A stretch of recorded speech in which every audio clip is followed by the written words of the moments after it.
Bismillah. Assalamualaikum warahmatullahi wabarakatuh. Alhamdulillah.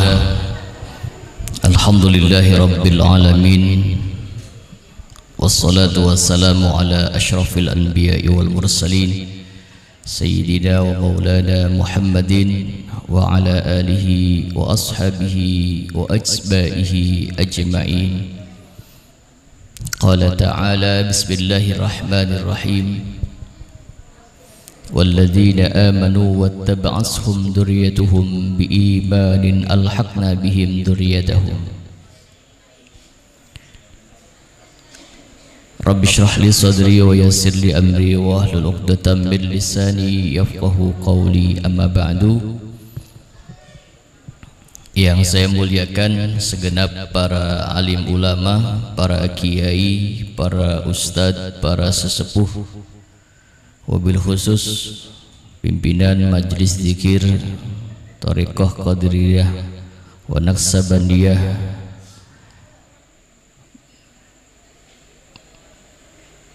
Bapak Ajengan Warim sekeluarga, Akhilal Kiram, Bapak Haji Arifin Mubarak, Bapak Haji Saifuddin, hadirin wal hadirat jamaah yang malam hari ini mudah-mudahan kita semua selalu mendapatkan keberkahan dari Allah Subhanahu wa ta'ala. Puji syukur kehadirat Allah. Pertama, marilah sama-sama kita panjatkan kepada Allah alhamdulillah atas rahmat Allah, atas izin Allah, atas taufik Allah, atas hidayah Allah.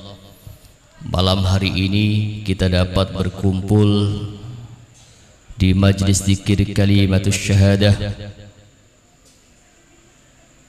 berharap memohon ridha Allah Subhanahu wa ta'ala, dan mudah-mudahan berkumpulnya kita pada malam hari ini menjadi sebab turunnya rahmat Allah Subhanahu wa ta'ala. Amin.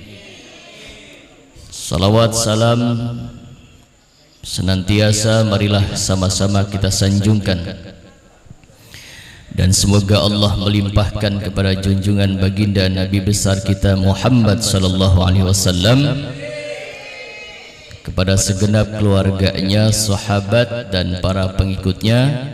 Salawat dan salam juga mudah-mudahan tercurahkan kepada kita selaku umatnya yang taat serta patuh dan cinta terhadap ajaran dan agamanya. Mudah-mudahan kelak kita akan mendapatkan syafaat minad dunya ilal akhirah. Amin ya rabbal alamin. Singkat saja, tidak usah berpanjang lebar. Saya minta waktu hanya 5 menit saja.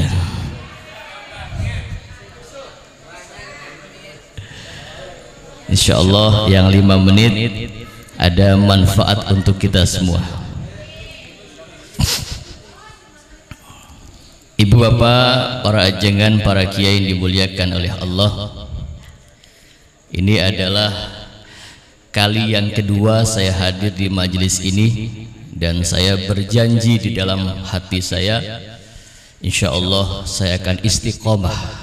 Amin. Istiqomah setiap malam Jumat Kliwon, kecuali ada jadwal mendadak. Kalau ada jadwal mendadak saya sore mungkin hadirnya. Para jengan, para sesepuh, para kiai yang dimuliakan oleh Allah, malam hari ini saya akan menyampaikan sedikit tentang sebuah peristiwa yang besar, karena nanti akhir Februari itu kita sudah masuk di dalam bulan Rajab. Bulan-bulan di dalam Islam mengandung makna. Ya, aja ngatis kopi baik kopi. kopi hitam.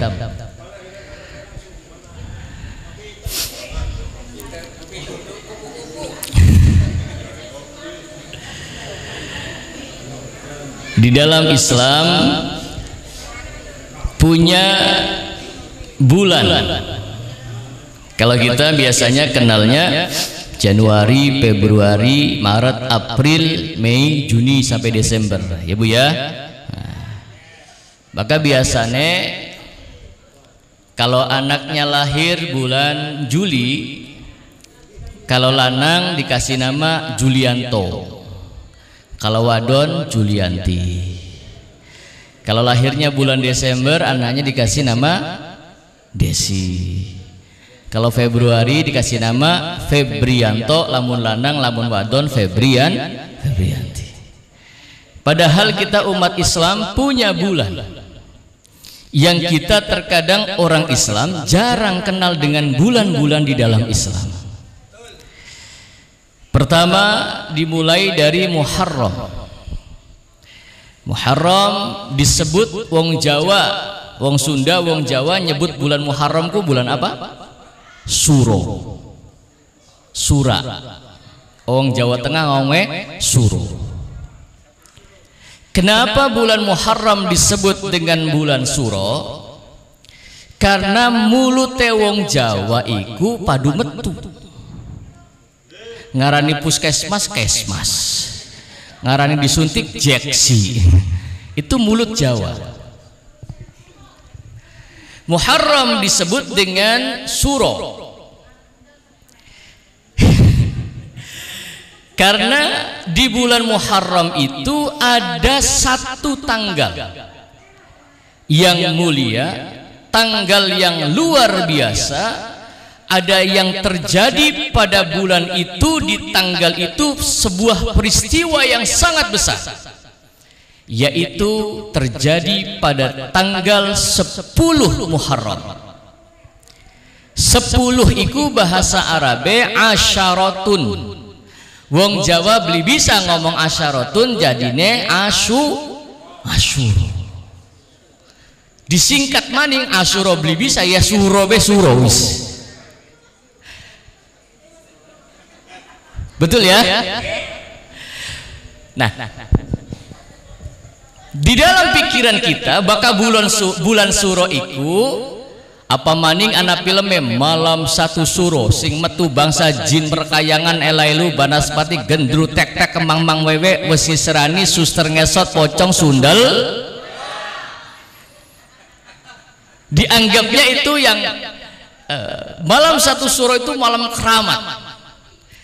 Satu Suro itu ada di bulan Muharram itu, atau bulan Suro ada tanggal 10 Muharram. Ustadz ngomong itu berdasarkan apa? Saya jujur, saya alumni PT IKI Jakarta, Perguruan Tinggi Ilmu Quran. Saya juga ikut kuliah di Fakultas Ekonomi Syariah. Jadi saya selalu berbicara tidak lepas daripada dasar Al-Qur'an. Nggak pernah lepas. Apakah ada 10 di bulan Muharram atau 10 di bulan Suro ini di dalam Al-Quran? Ada. Buka. Bismillahirrahmanirrahim. Wal fajri walayalin ashr wal watr wal laili idza yasr. Allah bersumpah wal fajri, demi waktu fajar, walayalin ashrin, dan Allah bersumpah di malam yang ke-10. Ulama berbeda pendapat tentang malam yang ke-10. Ada ulama yang mengatakan 10 ini adalah 10 Zulhijjah, dan ada yang mengatakan 10 ini 10 Muharram. Kedua-duanya punya pendapat dan pandangan yang kuat, dan kedua-duanya adalah benar. Apa hebatnya tanggal 10 Muharram? Karena di tanggal 10 Muharram, bulan Suro, Allah menyelamatkan seluruh para nabi-nabi dan rasulnya. Satu, Nabi Adam alaihissalam diterima taubatnya oleh Allah tanggal 10 Muharram. Nabi Ibrahim alaihissalam diselamatkan dari pembakaran Raja Namrud juga pada tanggal 10 Muharram. Nabi Yunus alaihissalam, Nabi Yunus itu saya datang ke makamnya Nabi Yunus, kuburan Nabi Yunus namanya Hal-Haul. Jadi Nabi Yunus itu seorang nabi yang harusnya ditimpakan azab kaumnya, tapi karena doa Nabi Yunus kaumnya bertobat kepada Allah, satu-satunya kaum yang mau ditimpakan azab terus ditarik maning cuma kaum Nabi Yunus alaihis, namanya kaum Ninawai, hidup di wilayah Irak. Nabi Yunus alaihissalam dikuburkan di Tel Aviv, namanya Hal-Haul. Di kono anak kuburannya, anak masjidnya, saya sholat di sana. Sekali lagi saya bilang, kuburan para nabi dan para rasul sepi lah wonge, sepi. Saya datang ke kuburan Nabi Yunus, masya Allah, lamun kuburan Nabi Yunus ana ning Ciasem. Wih, kira-kira di lawani putih buah apa ya? Ya, suwun kopi ya. Jaburan.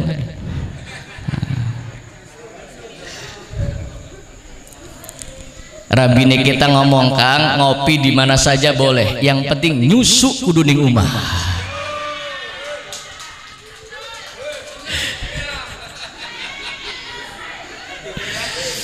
Wis kita mah janji ning istri kula, tenang aja mah, ngopi saya bisa di mana saja, yang penting nyusu tetap di rumah. Ngopi boleh di warung kopi, nyusu di rumah. Emang Ustadz masih suka nyusu? Masih. Alhamdulillah, makanya awet nom. Alhamdulillah. Wis balik mana? Wis pak.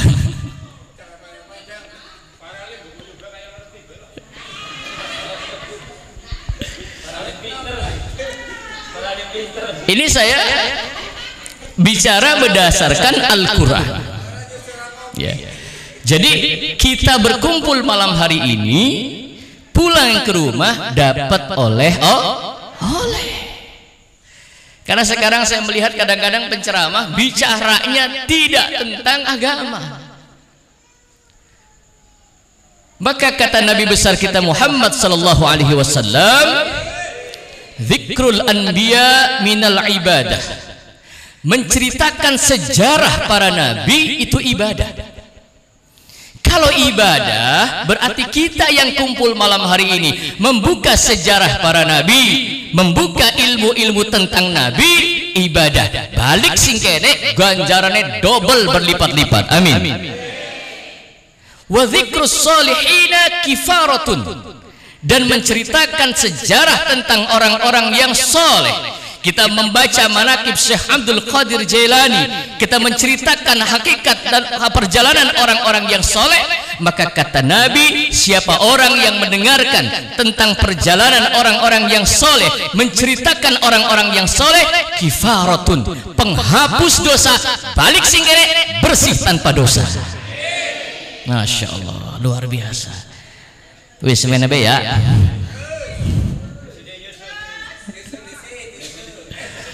Isin akeh kiai. Saya kesini sengaja kiai, para ustadz, untuk saya pengen ikut zikir. Karena saya sudah nggak punya orang tua. Abah saya sudah meninggal dunia. Abah saya itu penasehat saya.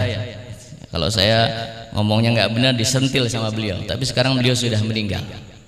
Jadi saya mencari untuk yang bisa saya menjadi batinnya tenang. Ternyata Allah nunjukkan menek. Bagian dalannya sempit, terus dalannya sempit, blenak, pinggir sawah. Justru Allah nunjuknya di sini. Alhamdulillah, luar biasa. Mutiara tuh adanya di dasar lautan, beli di pinggir pasar. Yang mahal itu tersembunyi.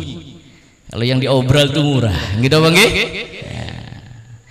Ibu bapak, hadirin yang dimuliakan oleh Allah Subhanahu Wa Taala. Nabi Yunus alaihissalam diselamatkan oleh Allah dari perut ikan paus yang besar. Nabi Yunus ini adalah seorang nabi yang doanya dikabulkan oleh Allah. Maka kata Nabi, man da'a bidu'ai Yunus istajibulah. Siapa yang berdoa dengan doanya Nabi Yunus, maka niscaya seluruh keinginannya, seluruh hajatnya akan dikabulkan oleh Allah. Apa doanya Nabi Yunus? Ketika di dalam perut ikan paus yang besar, Nabi Yunus berdoa, bertobat memohon kepada Allah dengan kalimat la ilaha illa anta subhanaka inni kuntu minal. Diwacakna la ilaha illa anta subhanaka inni kuntu minal zalimin, wetenge paus mules dimuntahkan di wilayah Tel Aviv. Di sana Nabi Yunus bagaikan bayi yang baru lahir, dikeluarkan dan diselamatkan oleh Allah pada tanggal 10 di bulan Muharram. Nabi Musa alaihissalam diselamatkan oleh Allah dari kejaran Raja Fir'aun. Masya Allah, saya datang juga ke kuburan Nabi Musa alaihissalam. Nabi Musa kuburannya namanya Jericho. Wuru ora Jericho. Ciasem mana?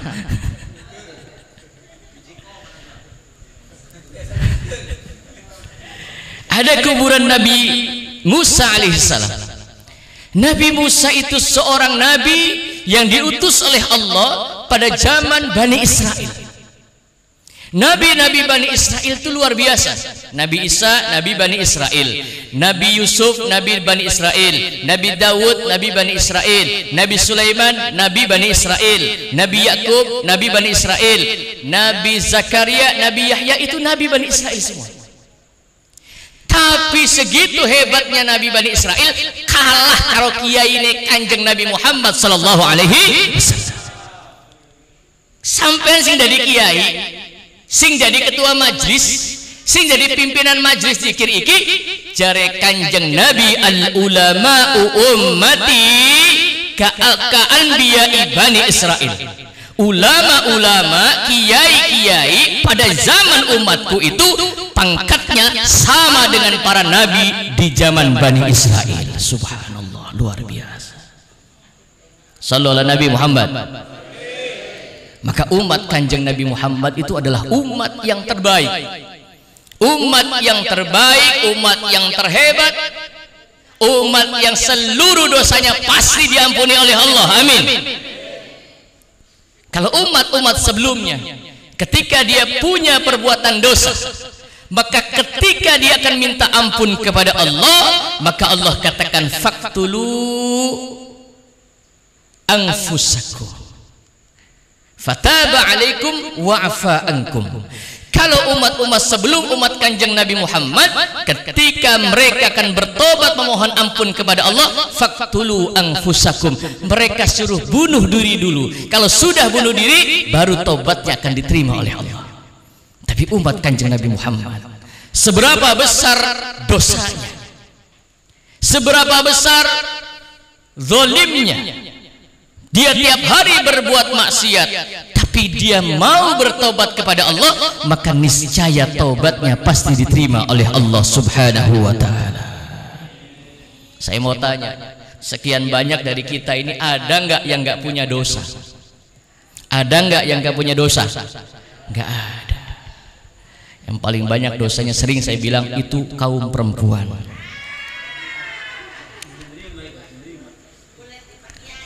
Arab terima, Arab beli. Maka Kanjeng Nabi Muhammad sallallahu alaihi wasallam ketika Isra Mi'raj, Kanjeng Nabi Muhammad diperlihatkan surga. Rasulullah Muhammad masuk ke dalam surga. Rasulullah Muhammad menikmati apa yang ada di dalam surga. Lalu keluar dari surga, Rasulullah Muhammad diperlihatkan neraka. Begitu diperlihatkan neraka, Kanjeng Nabi Muhammad gemeter. Kenapa? Sebab 70% mayoritas penghuni neraka wong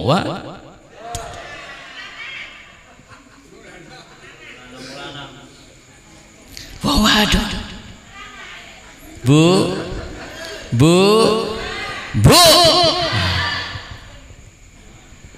Insyaallah.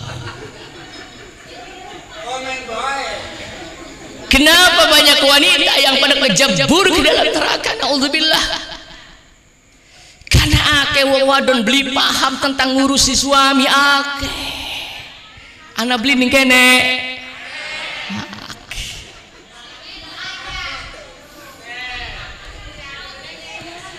Apa maning jam masa kini wong wadon ning wong lanang pada wani. Anak sing lakine kongkon ngepel anak, lakine kongkon bebasu anak, suwe-suwe lakine kon pada meteng sis.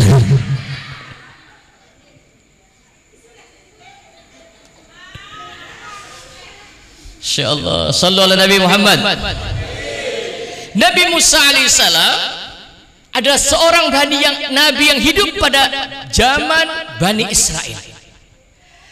Tapi nabi-nabi Bani Israel pangkatnya sama dengan ulama-ulama yang hidup pada zaman Kanjeng Nabi Muhammad sallallahu alaihi wasallam. Luar biasa. Bahkan ulama-ulama zaman Kanjeng Nabi Muhammad, satu orang ulama, satu orang kiai mampu memberikan syafaat kepada 40 orang yang dicintainya. Amin. Masya Allah. Makanya bergabung dengan orang-orang yang soleh ini kita terbawa ikut soleh. Amin. Karena orang yang soleh itu mampu menolong kita. Orang yang soleh itu adalah orang yang ingat teman-temannya. Orang yang soleh itu orang yang selalu ingat akan jasa orang tuanya. Orang yang soleh itu adalah orang yang al khairu fi hukukillah wal khairu fi hukukin nas. Orang yang soleh adalah orang yang baik terhadap hak-haknya Allah dan dia baik terhadap hak-haknya manusia. Ada orang yang baik terhadap haknya Allah, sembahyang,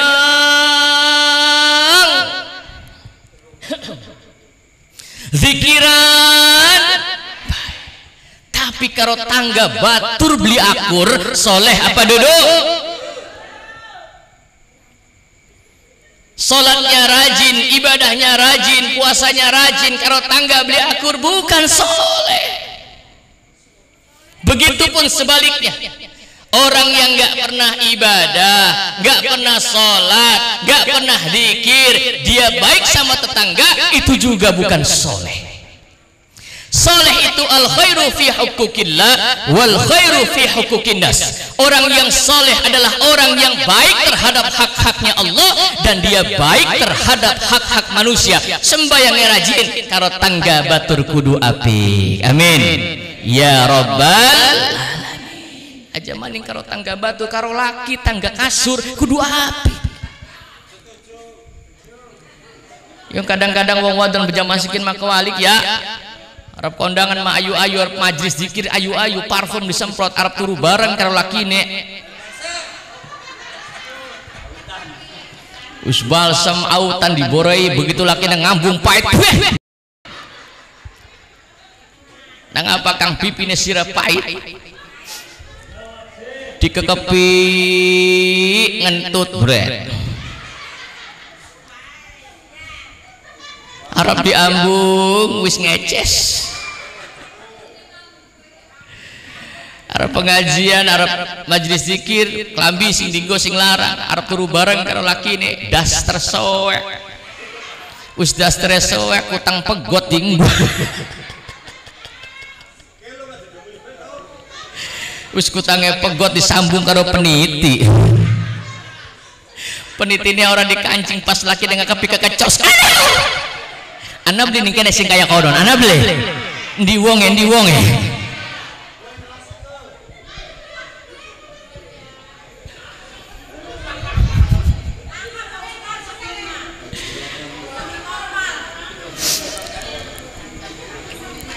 Nabi Musa alaihissalam itu nabi yang hidup pada zaman Bani Israel, tapi pangkatnya sederajat dengan ulama-ulama pada zaman Kanjeng Nabi Muhammad sallallahu alaihi wasallam. Maka ulama-ulama Kanjeng Nabi Muhammad ini dicap di dalam Al-Qur'an. Apa kata Al-Qur'an? Innama yakhsyallah min ibadihil ulama. Sesungguhnya orang-orang yang takut kepada Allah, mereka adalah ulama.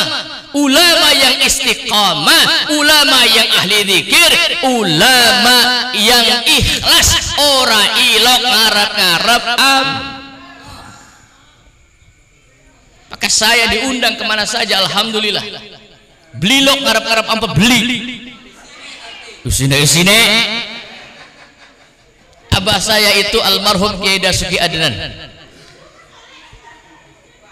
itu mendidik kepada saya. 3 hari sebelum wafatnya beliau panggil saya, Wahab sini. Iya Pak, kamu nih ada bakat jadi penceramah. Iya Pak. Oh bapaknya penceramah masa anak kasih dadi. Nah, sudah sini panggil bapak sebagai orang tua ikhlas ridho kamu jadi penceramah dengan satu syarat, kamu harus bisa pegang kunci penceramah. Apa kunci penceramah Pak? Kuncinya kamu harus bisa ikhlas karena Allah. Amin. Itu saya pegang sampai sekarang. Bapak saya itu dulu apa? Hanya guru agama, PNS ngajar di Babakan Ciwaringin Cirebon, urip pula melarat. Guru gajinya pira. Dia umah siji-siji dilelang nyumbang. Pindah ke Jakarta karena ikhlas, Allah ganti ketemu dengan keluarga Cendana, dikasih tanah 1 hektar, dikasih uang, bangun pesantren tahun 88 Al-Wasilah. Alhamdulillah. Ya rezeki itu Allah yang ngatur. Sallallahu Nabi Muhammad. Ini masih ada kiai mau ceramah nggak? Ada ya? Enggak gantian, maksudnya sedikit-sedikit. Ralim. Ini kan siapa namanya? Ustaz Anwar Mubarak. Saya pernah lihat di ininya, di Facebooknya Kang Warim ya. Insyaallah. Hadirin yang dimuliakan oleh Allah Subhanahu wa taala. Titik lagi. Nabi Musa alaihissalam ini seorang nabi yang bisa berkalam-kalam dengan Allah. Insyaallah. Sehingga pada satu ketika Nabi Musa alaihissalam itu lagi berjalan. Nabi Musa melewati sebuah kuburan. Begitu lewat kuburan, Nabi Musa ngerungu. Ning jero kuburan ada suara orang yang sedang menangis, orang yang sedang diadab oleh Allah di dalam kuburan. Sehingga Nabi Musa deleng, ya Allah balas teman wong. Nabi Musa melanjutkan perjalanannya dengan Nabi Yusha. Wis ketemu karo Nabi Khidir alaihissalam. Nah, nanti Khidir juga akan kita bahas ya. Nabi Khidir itu punya istri pertama namanya Masyitoh. Masyitoh yang hidup zaman Fir'aun, yang jadi tukang sisirnya Fir'aun, yang dibunuh oleh Fir'aun, yang bayinya bisa ngomong, yang diceblungkan ke dalam kuali panas. Itu Masyitoh, itu jandanya Nabi Khidir alaihis. Jandanya Nabi ya. Kalau jandanya Nabi Muhammad nggak boleh dikawin ya, maka ibu-ibu yang jadi janda untung bukan jandanya Kanjeng Nabi Muhammad. Kalau istrinya Kanjeng Nabi Muhammad meninggal dunia, istrinya haram dinikah. Siti Aisyah itu ditinggal wafat Kanjeng Nabi Muhammad usia 19 tahun, lagi nom-nome. Kanjeng Nabi Muhammad meninggal dunia, Siti Aisyah beli kawin mani. Apa iya Ustaz? Iya. Siapa yang melarang? Allah. Demi menjaga kehormatan Kanjeng Nabi Muhammad, istri-istri Kanjeng Nabi Muhammad, janda-jandanya haram dikawin siapapun. Enggak boleh. Tapi jandanya RT boleh. Jandanya kiai boleh. Bukan pengen ngalap berkah ning kiai, luru jandane kiai.